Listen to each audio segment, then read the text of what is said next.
Hi everyone, Tony Tonkin here. Glad you could be with me for another Tony Tonkin show and talking about crap, which is really one of the conversations that I tend to have a lot of, which is about Sky News. And I love making comments about where Sky's at because they're a bloody waste of time, I reckon, and waste of space. But it's worth commenting about where the right wing sit in relation to certain issues. Now, this particular issue that I'm going to talk about is actually Sweden and immigration in Sweden. Now, it appears that the Swedish government have moved a little bit further right from where they were previously. They've got an amalgamation of a whole host of parties and they're more central, I guess. But they're certainly further left than a lot of right-wing parties are in Europe. And a lot of governments are in Europe, I should say. And so it has raised an issue around immigration because Sweden had a very open policy in relation to immigration over the past decade or so. And they've actually incorporated that in such a way that they haven't allowed people at random to come in, but they've just been a little bit more accepting of people from other countries, particularly apparently Syria, than anywhere else. So they embody a country that is open, that is non-judgmental, and that is prepared to do what they can to help fellow human beings when those people are in trouble. So they've opened up their borders. They're not a large country, as we all know, but they have certainly attempted to embrace people who come from other countries seeking asylum or trying to escape their own war-torn countries. So then they've done that in particular in relation to Syrians, apparently. So they've changed their policy, and there has been some comment on Sky News from Rita and some other people that are just, like, how do they know? Rita obviously knows, as she's about to tell you, because she has friends in Sweden, family in Sweden. I don't know who the hell she would have in Sweden. But anyway, apparently she does, and this informs her about how she feels about things like immigration in Sweden. So I'm going to play a little bit of their clip, and then we will talk about it on the other side. So this is them, the three morons talking about immigration in Sweden, and I'll talk about why this is important in just a moment. But here they are. Countries to say, yes, everybody come in. When Angela Merkel was opening the borders back in 2015 and so on, yes, everybody come in. Sweden welcomed. I don't know if you remember those, Swedish school kids with flowers welcoming train loads of Syrian and other immigrants arriving in the country, and this was all going to be harmonious and beautiful, and this was the globalist fantasy of the new world where there were no borders and we all helped each other. And yet Sweden has descended into a hellhole. I was also going to ask Quanta there her thoughts on an article by Fraser Nelson, the editor of The Spectator in the UK, whose wife is Swedish, about the chronic crime rate, Rita, in Sweden now. You've got teenagers armed with weapons, explosions every murders, day. explosions. Now we have to be wary of these sorts of generalised comments. To be fair, I haven't checked to see what that is, but I can guarantee you there might be one or two instances that they're referring to.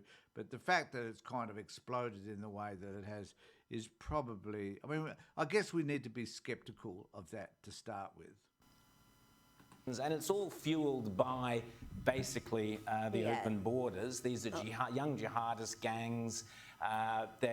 Sweden has pretended, with left-wing governments one after the other, pretended, oh, no, we never identify, we can't say it's an Islamic gang, or we can't say it's a Syrian gang, or whatever it might be. So they try and sweep the whole thing under the covers, but the Swedish people, particularly young people, are living with the most appalling crime, rapes, and other problems. Sweden's been very much a left-leaning. Oh, here's Rita. Rita, the know-it-all, who knows bugger all, really. But I don't even understand why she has this this gig on Sky. But I guess she does because she appears to be relatively controversial. She talks out of her ass. She's got no idea really what she's talking about. But if she can take an issue which is about lampooning and talking about immigration in a way which says that all immigration policies are wrong, that this is about, and then breeding this sense of racism as a result. And whether or not, the fact is, whether or not she's accurate or not, remains to be seen, as I will explain to you in just a moment. Been in country for many years, up until recently where it elected a centre-right coalition, which shocked people everywhere who take note of Swedish politics. And I've got a lot of family in Sweden, I've been there several times. And you do have this very harmonious, affluent nation, but then you've got these ghettos where there's no-go zones and there's just been no assimilation, there's so much, like I said, violence and... No assimilation. Now, the way it works in Sweden is that most people are encouraged to become Swedish citizens. I don't know how quickly that happens, but most of the people that have been immigrants in a short period of time become Swedish citizens. So there's this effort in Sweden to join together with migrants so that they can become Swedish. And I think that integration process is probably better in Sweden than probably most countries around the world. Yet here she is, the expert in everything, telling us that it's perhaps not.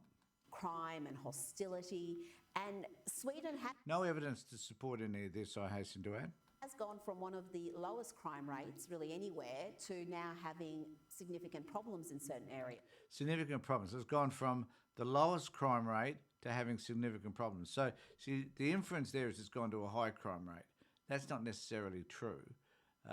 But again, she has no information, so why would you present it? It is very sad, but I think the population is finally awake to it. What they do about it is another thing, because this is not easy, because once this is entrenched in your population, it's not easy to remedy it. So they've got some significant issues to work through now, and it's self-inflicted. They had this really ideology that we have open borders, anyone's welcome, anyone can...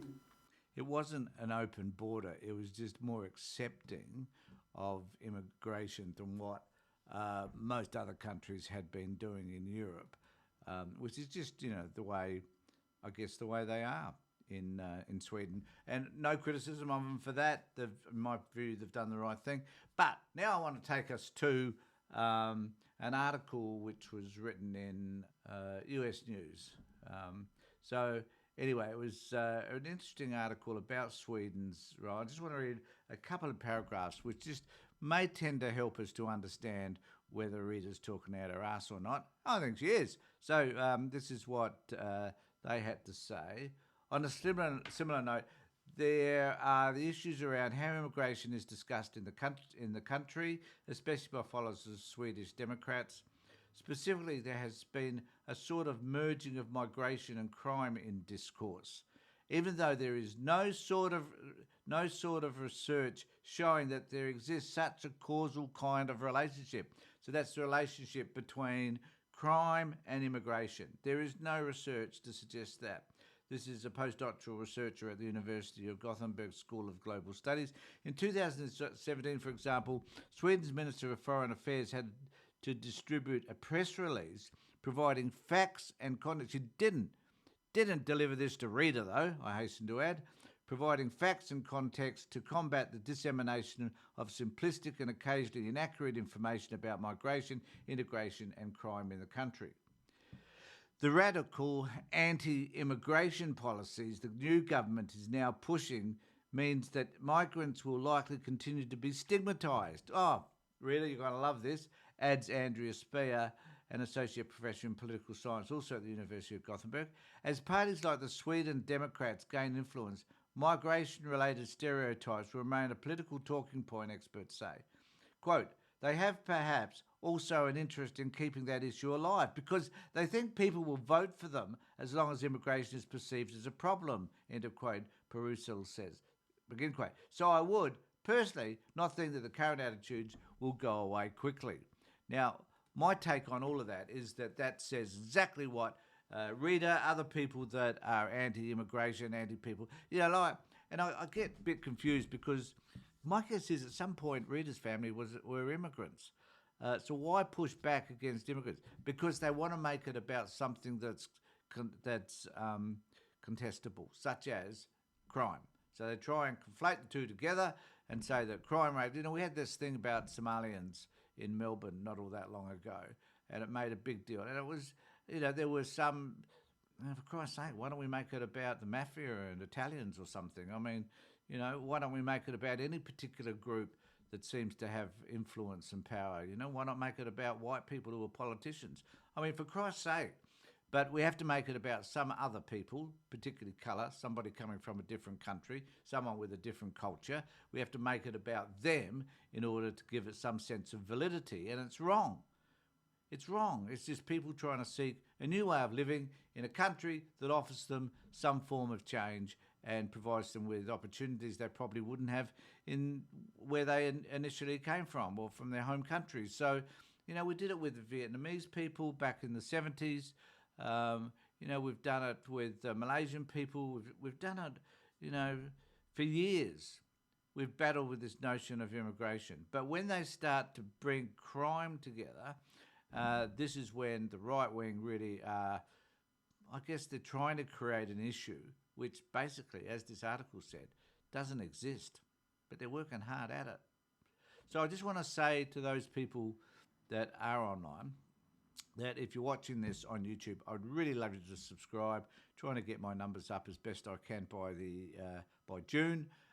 Looking for 1,000 subscribers. So please subscribe, ring the bell, make some comments, and if you want to have a chat to me, you can have a look at my own channel, my own webpage, which is at tonytonkin.com.au, and you just put Tony at tonytonkin.com.au to contact me via email. So thanks everybody. Thanks for being here. Take care, look after yourselves, and more importantly, be safe.